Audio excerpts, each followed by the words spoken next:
noite. Boa noite. Papa Francisco aprova nome de cidade que sediará Congresso Eucarístico Internacional em 2024. Nossa equipe traz as informações sobre investigações de supostas irregularidades na campanha eleitoral em emissoras de rádio. Taxa de desemprego no Brasil tem queda de 0,6% em relação ao trimestre anterior. Organização das Nações Unidas alerta que 25% da população mundial não tem acesso à água potável. Biblioteca de São Paulo dispõe de obras raras sobre a vida de Santo Agostinho. Abraça Minas. A Canção Nova se prepara para a primeira edição do evento em Belo Horizonte. Paróquia de Sergipe dedicada a São Judas Tadeu comemora 60 anos de existência. E celebra amanhã elevação da paróquia a santuário. E tem a história do artesão que conquistou o Nordeste com seu jeito único de esculpir peças. O Canção Nova Notícias começou!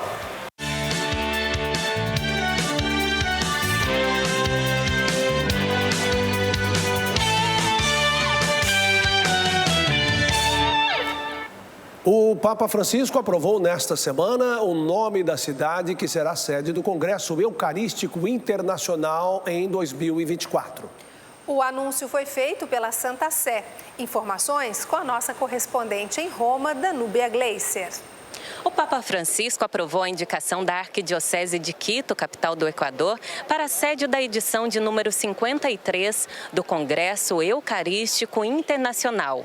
O encontro será realizado entre os dias 8 e 15 de setembro de 2024, por ocasião dos 150 anos da consagração daquele país ao Sagrado Coração de Jesus. De acordo com a Santa Sé, este evento eclesial manifestará a fecundidade da Eucaristia para a evangelização e a renovação da fé no continente latino-americano. O arcebispo de Quito, Monsenhor Alfredo José, e presidente da Conferência Episcopal do Equador, Dom Luiz Cabreira, anunciaram oficialmente a realização do Congresso Eucarístico, cujo seu tema, aprovado pelo Papa, é Fraternidade para curar o mundo, vocês são todos irmãos. Com o anúncio, segundo a nota do Pontifício Comitê para os Congressos Eucarísticos Internacionais, começa oficialmente a preparação logística, organizacional e espiritual do Congresso, que envolverá delegados nacionais nomeados pelas conferências episcopais dos diversos países. De Roma, Danúbia Gleiser para o Canção Nova Notícias. De Roma para Brasília, para falar de campanha eleitoral. Ronaldo da Silva tem informações sobre a investigação relacionada a supostas irregularidades em inserções de rádio. Uma boa noite para você, Ronaldo. Olá, muito boa noite para você também e boa noite para tanta gente que sempre nos acompanha aqui na Canção Nova. O presidente do Tribunal Superior Eleitoral, ministro Alexandre de Moraes, negou o pedido apresentado pela campanha do presidente Jair Bolsonaro para investigar o suposto desequilíbrio na transmissão de inserções das campanhas por emissoras de rádio. Depois dessa decisão, o presidente Bolsonaro convocou uma reunião com ministros do governo para decidir os próximos passos nessa reta final da campanha. A reunião aconteceu na noite desta quarta-feira. O presidente candidato à reeleição, Jair Bolsonaro, cancelou os compromissos de campanha no Rio de Janeiro para estar com ministros do governo. Em entrevista para a imprensa, Bolsonaro comentou a decisão do ministro Alexandre de Moraes de rejeitar o pedido da campanha do presidente para que a corte investigue falhas na veiculação de propagandas em rádio. Está comprovado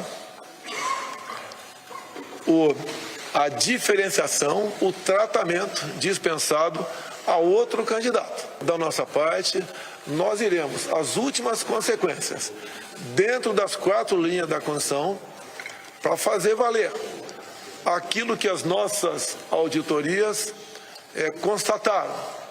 Realmente um enorme desequilíbrio tocante às inserções. De acordo com o candidato à reeleição, o presidente do TSE recebeu as provas dentro do tempo solicitado e surpreendeu a campanha ao determinar que a Corregedoria Geral Eleitoral apure a possível irregularidade do fundo partidário. Recebeu as provas no tempo hábil, que nos cobrou 24 horas. O nosso pessoal virou a noite trabalhando nisso, várias pessoas. Eu também, por vezes, fui acordado, porque eu cochilei, e prestamos as informações na hora certa. Segundo Alexandre de Moraes, o pedido da campanha é genérico e a acusação de fraude não tem comprovação. Nesta quinta-feira, o presidente do TSE afirmou que não é de responsabilidade do tribunal, mas sim dos partidos políticos fiscalizar se as rádios estão transmitindo as propagandas enviadas pelos candidatos. A campanha de Jair Bolsonaro pediu nesta semana ao TSE que investigue rádios que supostamente deixaram de exibir inserções da campanha do atual presidente. Nesta quarta-feira, Alexandre Gomes Machado, servidor do TSE e responsável pela coordenação do pool de emissoras que transmitem a propaganda eleitoral em rádio e TV, foi exonerado do cargo. Machado enviou um e-mail para a chefe de gabinete do secretário-geral da presidência do TSE, informando falhas de fiscalização e acompanhamento na veiculação de inserções da propaganda eleitoral gratuita. No depoimento concedido à Polícia Federal, afirmou que a demissão aconteceu 30 minutos depois de enviar as informações. Voltamos com notícias internacionais. Além de bases militares e centros de transporte, a Rússia tem concentrado ataques na Ucrânia, bombardeando as redes de distribuição de eletricidade e aquecimento.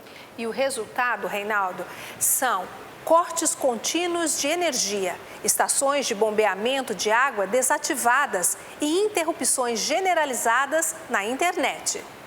Com o inverno batendo as portas da região, ataques de mísseis e drones russos atingem usinas termoelétricas, subestações de eletricidade, transformadores e oleodutos ucranianos.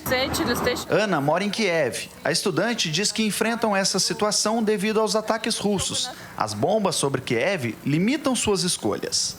Pelo lado russo, o presidente Vladimir Putin disse em entrevista não ser inimigo do Ocidente e criticou a arrogância de líderes que, segundo ele, querem impor seus valores ao resto do mundo. Disse ainda que nunca aceitaria que o Ocidente lhe diga o que fazer. E quanto mais tempo os países levarem para perceber isso, mais alto será o preço a pagar. Já os ucranianos se defendem dos ataques russos com ajuda ocidental e têm como principal desejo a sobrevivência. Andriy é funcionário público na Ucrânia. Para ele, ficar vivo até o fim da guerra é o mais importante. Ainda na Ucrânia, um dos efeitos da guerra é que 1 em cada 4 famílias que vivem dos trabalhos no campo reduziu ou interrompeu áreas de produção agrícola do país. É o que diz a Organização das Nações Unidas para a Agricultura e Alimentação. O impacto da guerra entre Rússia e Ucrânia é grande, tanto em perda de vidas quanto de renda para milhões de ucranianos que vivem de agricultura. A produção de alimentos do país, conhecido como celeiro da Europa, foi atingida. De acordo com o chefe da Organização das Nações Unidas para a Agricultura e Alimentação, a FAO, na Ucrânia, quase 40% das terras foram afetadas pela guerra, ou porque estão em zonas de combate, pelas minas e munições não detonadas, ou simplesmente por não estarem acessíveis aos agricultores. O agricultor Ivan Nagirny vive na parte ocidental do país. Cultiva trigo, milho e legumes como batatas e tomates, em uma fazenda de quase 2,5 milhões de metros quadrados, área correspondente a 243 campos de futebol. Com a guerra, apenas metade da terra é cultivada. Ele conta que o combustível dobrou de preço, o fertilizante quase triplicou, isso quando consegue encontrá-lo à venda. Já o preço da produção despencou. E, por isso, precisa manter os grãos armazenados na esperança de que algo mude. O levantamento da ONU aponta que muitos trabalhadores rurais fugiram ou foram recrutados para as linhas de combate. Para aqueles que perseveram, os desafios são a redução de renda nas vendas, falta de acesso aos itens para cultivar, como fertilizantes, combustível, pesticidas e, cada vez mais, eletricidade para os equipamentos. A FAO distribuiu um espaço para armazenamento de mais de 6 milhões de toneladas de grãos. A ideia é ajudar os agricultores a continuar colhendo e guardando os produtos para que não haja perdas. Muitos profissionais do campo ainda não foram pagos pela produção que ainda não saiu do país. Essa situação, de acordo com a FAO, mostra que a população encara o que se chama de mecanismo de enfrentamento de crise, que é a redução dos gastos com educação, roupas, alimentação ou com a manutenção das casas, que é fundamental para enfrentar o inverno. E agora vamos chamar o Sidney Fernandes em São Paulo para falar da dificuldade de acesso à água potável, que ainda afeta milhões de pessoas. Boa noite, Sidney. Pois é, em pleno século XXI, 1/4 da população mundial não tem acesso à água potável. O alerta é da Organização das Nações Unidas. Boa noite a você e a todos que nos acompanham. Um relatório da ONU aponta que mudanças climáticas e a rápida urbanização são os maiores desafios para a crise da água no planeta. Apesar de 2 bilhões de pessoas terem obtido acesso à água potável nos últimos anos, 1/4 da população mundial padece de sede por esse bem tão precioso. O levantamento foi realizado em conjunto com a Organização Mundial da Saúde, a OMS, o Fundo das Nações Unidas para a Infância, a Unicef, e o Banco Mundial. Fornecer água e saneamento para todos no planeta é um dos objetivos de desenvolvimento sustentável, acordado por todos os 193 Estados-membros da Organização das Nações Unidas em 2015. Segundo um relatório divulgado no início deste ano pelo Instituto Trata Brasil, a ausência de acesso à água tratada atinge quase 35 milhões de pessoas e 100 milhões de brasileiros não têm acesso à coleta de esgoto. O ranking do saneamento do Trata Brasil contempla dezenas de indicadores. O principal está na disponibilidade do acesso à água tratada. Das 100 cidades apresentadas no relatório, a média é que 94% da população tem acesso a esses serviços, maior que a média nacional, que é de cerca de 84%. De São Paulo, Flávio Rogério, para o Canção Nova Notícias. Obrigado, Flávio. Vamos falar de literatura? É que de janeiro a setembro, o setor de livros registrou alta de 5% nas vendas. Esse otimismo gerou negócios de cerca de 1 bilhão e 700 milhões de reais no Brasil. Falando em livros, nossa equipe visitou uma biblioteca e encontrou obras raras sobre a vida de Santo Agostinho, bispo e doutor da igreja. Um rico acervo de Santo Agostinho e de obras da teologia. Localizada na zona sul de São Paulo, a Biblioteca Agostiniana foi criada em 1996 pelo Centro de Estudos Agostinianos do Brasil. Reaberto depois de 2 anos fechado por conta da pandemia, o espaço chama a atenção de pesquisadores. A biblioteca ela conta atualmente com 3.000 volumes catalogados. Nossa biblioteca conta com muitos livros em inglês, muitos livros em francês, italiano, espanhol, português também, né? Além das melhores coleções das obras completas de Santo Agostinho. Essa sala aqui da biblioteca é dedicada a livros raros, livros que datam desde o ano de 1600. Essa obra aqui, por exemplo, é uma edição dos Salmos comentados por Santo Agostinho, do ano de 1740. Nós temos uma coleção da Cidade de Deus, que é uma das principais obras de Santo Agostinho. Nós temos aqui uma coleção do ano 1664. Então, tem vários livros raros aqui na biblioteca, tudo que gira em torno de Santo Agostinho. Para consultar os livros da biblioteca, os estudantes e pesquisadores devem conferir a disponibilidade das obras no site e agendar a visita. O local também oferece espaço para estudos, muito procurado por quem faz teses e dissertações sobre Santo Agostinho. Tem um amplo espaço, né? Aqui é um lugar bastante tranquilo, que pode ser um refúgio para a pessoa que quer estudar. Tranquilidade necessária para se aprofundar nos escritos do santo, que é considerado doutor da igreja e deixou tantas obras escritas para filosofia e teologia. Tem cartas muito bonitas onde ele exorta as pessoas, ele consola uma mãe que perdeu um filho prematuro. Então escrevia por necessidade pastoral, né? A gente diz que ele não era um pensador de laboratório, de oficina, que chegava de manhã, hoje eu vou meditar sobre isso. Não. Tudo nascia de uma necessidade pastoral, de instruir, de ajudar as pessoas a viver melhor. A Confederação Nacional da Indústria divulgou projeção positiva do PIB, Produto Interno Bruto. A pesquisa mostra um crescimento de 3,1%. O destaque é para a elevação. Foi resultado de um aumento de contratações no trimestre. O Produto Interno Bruto traz indicadores de como está a economia do país e de regiões. E para quem acha que o Brasil está em marcas negativas, está enganado. A retomada do mercado de trabalho reduziu a taxa média de desemprego para 8,7%.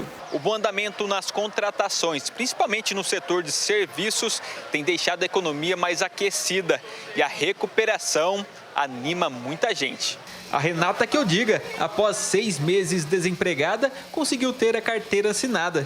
Vou entregar o currículo, pode pegar? Pode. Foi rápido. Foi rápido. Graças a Deus agora trabalhando, fichada, já registrada. Ajudo, agora eu estou podendo fazer para o meu filho, né, que eu tenho um menino pequeno, e ajudando em casa. Graças a Deus, está tudo caminhando.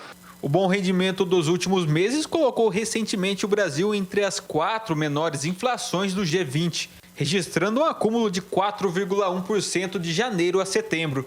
A inflação é maior apenas que a do Japão, Arábia Saudita e China. Mas apesar dos bons rendimentos, é preciso estar em alerta, pois a expectativa para o próximo trimestre não é otimista. O fato de ter um PIB um pouquinho maior do que a média que nós estamos tendo é em função das eleições. Começa a colocar dinheiro na economia. Veja os últimos dados que nós temos a respeito da quantidade de dinheiro que foi jogado na economia. Isso, de uma certa forma, aquece a economia, o que é muito ruim para o país, porque isso não é um crescimento constante, forte, estabelecido. É meramente efêmero. Ele vai cair no próximo trimestre. Neste período que as engrenagens da economia têm resultados positivos, é possível aproveitar e comprar com mais consciência. A gente compra o básico, né? Agora, se sobrar mais um dinheirinho, nós compramos mais uma coisinha, né? Guloseima, né? Essas coisas. Mas o precinho tá bom agora. Da economia para a informação de utilidade pública, porque uma resolução do Conselho Nacional de Trânsito, o CONTRAN, propõe mudar a rotina dos donos de veículos com insufilme nos vidros. O acessório é utilizado na maioria dos carros no país. Em um trânsito movimentado, é comum ver a diversidade de insufilme nos automóveis. Bom para o Wellington, que trabalha no ramo há mais de 10 anos. Além de privacidade, além de estética, hoje a película é segurança, conforto térmico. A gente tem película aqui que retém até 90% do infravermelho, que é o calor. Então, quando começa a esquentar, assim, no verão, o pessoal procura mais as películas. Mas ter a película no vidro é proibido? Se você é adepto ao acessório, fica o alerta. As regras que tratam da instalação mudaram neste ano. O para-brisa deve permitir a passagem de 70% de luminosidade. Anteriormente, era 75%. A transmissão luminosa nos vidros laterais dianteiros deve ser de 70%. Já os vidros traseiros podem permitir apenas 28% de luz. Outras mudanças também foram necessárias em relação à variedade do item. Aqueles insufilme que tiver bolha são insufilmes já desgastados com o tempo, né? Então, esses estão sujeitos à multa. A segunda proibição são aqueles insufilmes refletores. E a terceira proibição seria também que não está proibido colar adesivos ou pintura ou qualquer coisa que venha comprometer a dirigibilidade. Imagine a seguinte situação. Você está em um cruzamento e precisa ter uma visão mais ampla de tudo o que acontece ao seu redor. Mas isso não é possível devido à falta de visibilidade dentro do automóvel. Respeitar os limites de insufilme ajuda a evitar acidentes e aumenta a segurança no trânsito. O condutor tem que regularizar na hora. Ou ele tira aquele insufilme, ele remove, ele tem ali um certo prazo para estar resolvendo. Desobedecer às regras é infração grave, sujeito a multa de R$ 195,23, além de 5 pontos na Carteira Nacional de Habilitação. E nesta sexta-feira, o tempo começa a melhorar no Nordeste. A chuva diminui no interior da região e em áreas do litoral. Vamos saber como fica o tempo amanhã pelo país com Yara Naíris. Uma boa noite para você, Yara. Olá, Adriana, Reinaldo, boa noite para vocês e a todos que acompanham o Canção Nova Notícias. Olha só, Adriana, os nordestinos serão um dia ensolarado para a praia. Sol que predomina em grande parte da região. Mas também tem chuva sobre o litoral do Nordeste. O calor varia de 26 a 37 graus nas capitais. Os temporais devem persistir neste corredor de umidade que atinge o norte e áreas do centro-sul do país. A maior circulação de ventos vai colaborar com pancadas de chuva mais fortes por esses lugares. Na divisa do Acre com o Amazonas pode registrar os maiores acumulados de chuva, com 30 milímetros, seguido do Mato Grosso do Sul e São Paulo com 20 milímetros. E se você acha que o dia vai refrescar com a chuva, está enganado. Aqui no Sudeste, os paulistanos podem esperar máxima de 28 graus. Dia quente, mas não tanto quanto em Belo Horizonte, com 31 graus, e em Vitória, com 33 graus. E a conversa muda quando falamos do Centro-Oeste. Por lá, o sol não brinca. Cuiabá geralmente é a capital mais quente e amanhã pode atingir os 38 graus. Se preparem, cuiabanos, muita água e protetor solar. E fechamos olhando para o sul do país, porque o estado gaúcho terá um dia um pouco mais fresco. A capital deve marcar 15 graus pela manhã e não passa dos 30 graus à tarde. Adriana e Reinaldo, mesmo assim o dia será quente por lá. Volto com vocês. Olha, em Aracaju, uma igreja dedicada a São Judas Tadeu será elevada a santuário nesta sexta-feira, Adriana. E a cerimônia será no fim da tarde deste 28 de outubro, dia dedicado a São Judas. E faz parte das comemorações pelos 60 anos da construção da paróquia. E é uma data importante, dia 28, dia do servidor público, dia também de São Judas Tadeu. E aqui na capital sergipana, amanhã às 5 da tarde, essa igreja, que é a maior aqui da zona oeste da capital, será elevada ao grau de santuário. Estou aqui ao lado do pároco, é o Frei Johnny. Qual a importância dessa elevação a santuário? Bem, a elevação a santuário desta nossa igreja é o reconhecimento de tudo aquilo que os capuchinhos vêm fazendo ao longo deste tempo já aqui no bairro América, né? Então, logo mais às 17 horas teremos esta missa presidida pelo nosso arcebispo Dom João, onde nós vamos ler o decreto, encerrar a placa, né, de elevação à dignidade deste santuário. Então, para nós é um orgulho, o reconhecimento, mas também um compromisso de continuar esse trabalho de evangelização, né, na dispensa dos sacramentos aqui no bairro América, em Aracaju. Sobretudo os capuchinhos, uma vocação franciscana, eles estão presentes aqui na capital sergipana há mais de 60 anos, muito mais que isso, fizeram parte da evangelização da colônia Sergipe del Rei, quando éramos dependentes ainda da Bahia. Chegaram aqui no século 17, então estão presentes há muitos anos aqui, sobretudo agora com este santuário. Parabéns a todos os paroquianos aqui da igreja, Santuário dos Capuchinhos, santuário dedicado a São Judas Tadeu. De Aracaju, para o Canção Nova Notícias, Cleverton Macedo. E estamos de volta com reportagem de Portugal. Após a abertura das inscrições para a Jornada Mundial da Juventude, o comitê organizador local começou a acelerar o ritmo das atividades de preparação para o grande evento. Um simples cartaz recorda: 2023 é amanhã. Após a abertura das inscrições para a Jornada Mundial da Juventude, sendo o Papo Peregrino número 1, o comitê organizador local sente mais ainda acelerar o ritmo. E agora a abertura das inscrições é como que um desfibrilador, não é? Que dá assim uns toques no coração, dá mais adrenalina e agora coloca a equipa do acolhimento, dos registros, das inscrições em alerta vermelho, não é? Nos primeiros dias, a procura de inscrições pelos grupos já foi grande. Há uns que se vão inscrever de imediato, outros que guardam para o fim, outros que têm curiosidade, uns que, enfim, vão pensar melhor. Por isso, é um percurso vivo. O presidente da República, Marcelo Rebelo de Souza, visitou nesta semana o comitê da JMJ e também fez a sua inscrição. As modalidades de participação são variadas. Abrimos as inscrições para todos os voluntários, todos os peregrinos, também para os participantes do Festival da Juventude e Feira Vocacional. Um apelo aos grupos de peregrinos é para que, na medida do possível, se inscrevam o quanto antes. Isso ajuda a organização do evento a melhor preparar a logística de apoio ao peregrino.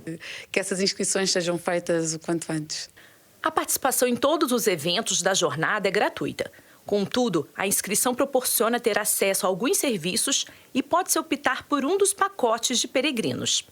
Além disso, a organização fez o esforço para que fossem mantidos os mesmos valores da JMJ do Panamá em 2019. Temos assim o básico, que é comum a todos, que vai ser o kit do peregrino, que já vem sendo comum em todas as jornadas, tipicamente uma mochila com um chapéu, uma t-shirt.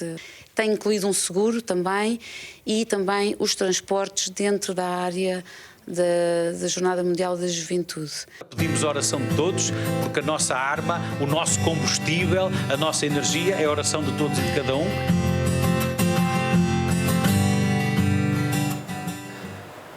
E a Jornada Mundial da Juventude terá cobertura do Sistema Canção Nova de Comunicação. Desde 2005, a Canção Nova envia equipe exclusiva para a cobertura desse grande evento da juventude. E isto só é possível porque uma multidão de sócios, amigos, benfeitores contribui com essa obra de evangelização.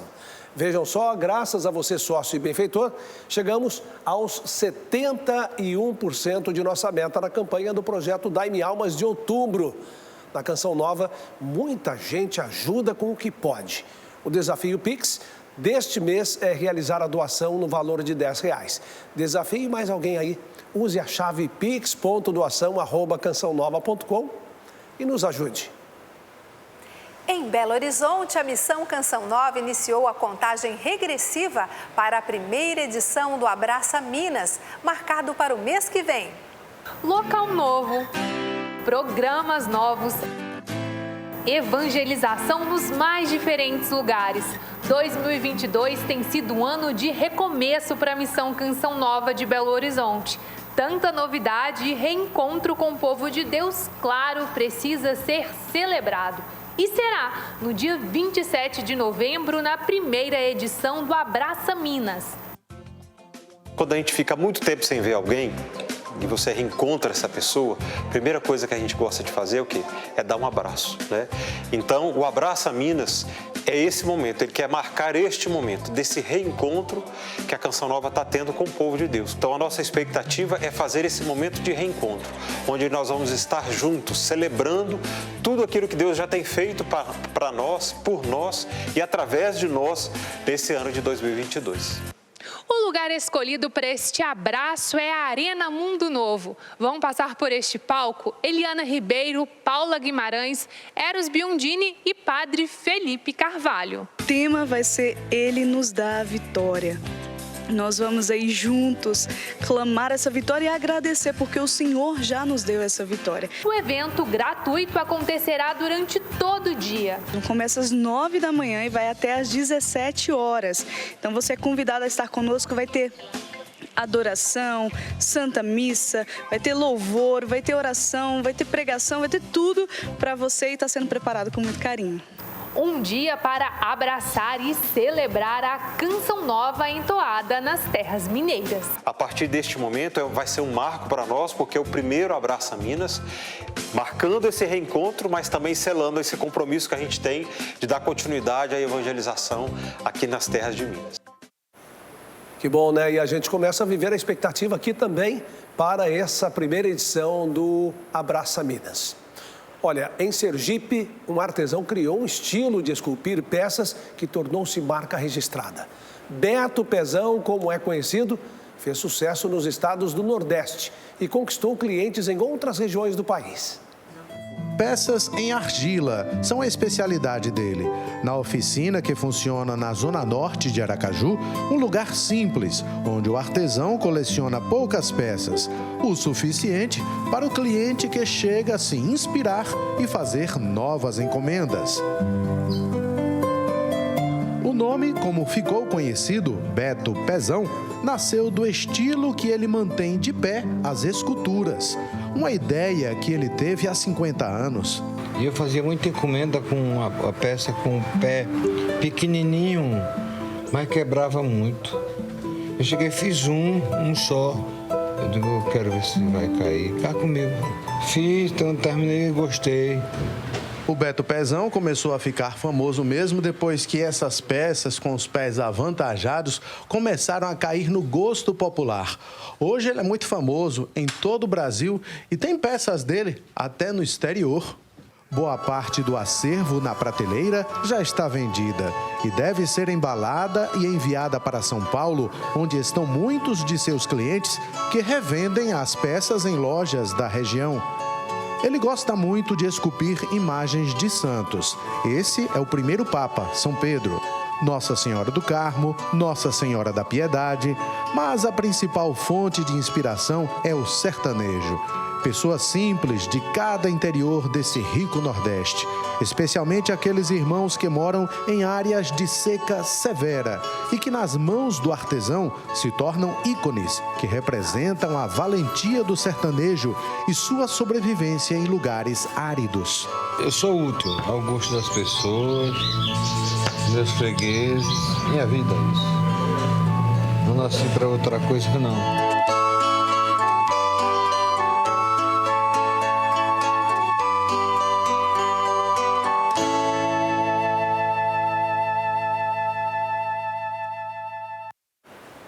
Reinaldo, quando eu morei em Aracaju, eu tive a oportunidade de gravar com o Beto Pezão.